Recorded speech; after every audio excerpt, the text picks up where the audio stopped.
The Lord called me and my wife to Rustenburg Church when the church was 40 years old already, built by Alabastro money.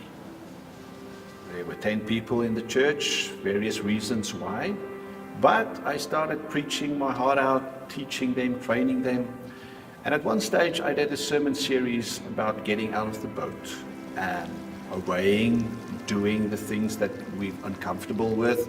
But if God calls us by obedience and by faith, we need to get out of the boat.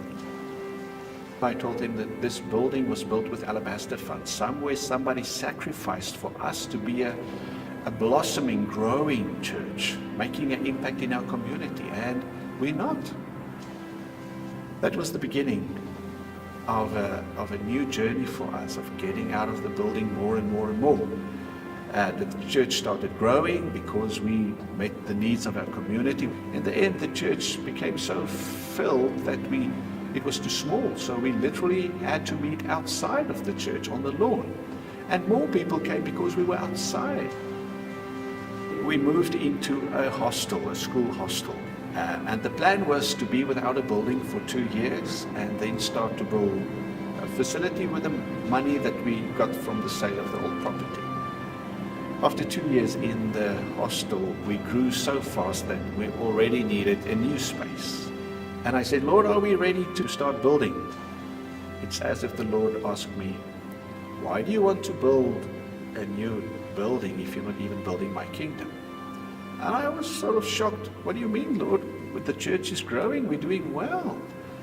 And at that moment, a number of teenage boys came running through the gate. And then I realized we greet each other, but I've never had any discussion with them about Jesus, any conversation.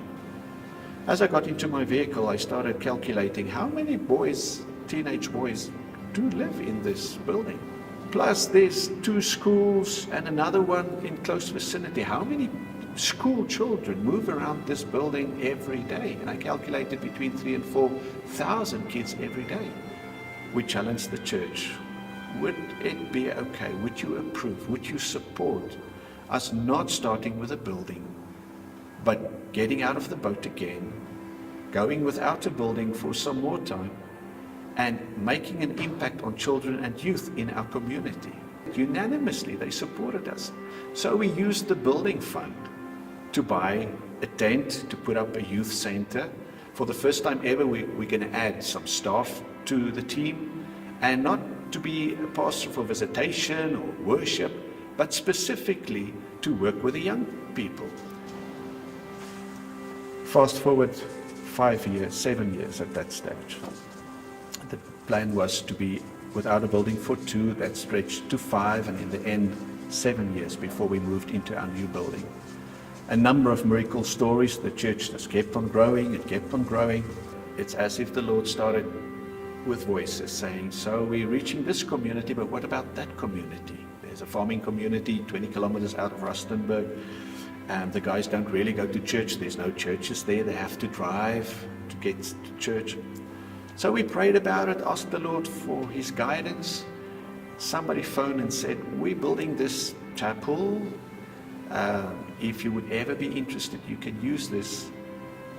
Long story short, they donated a 300-seater church for that farming community. I'm sitting in it right now. We started 18 months ago. Of the 300 seats, half of them are already filled on a Sunday. And already we're looking at the next community, another 25 kilometers away, a mining community.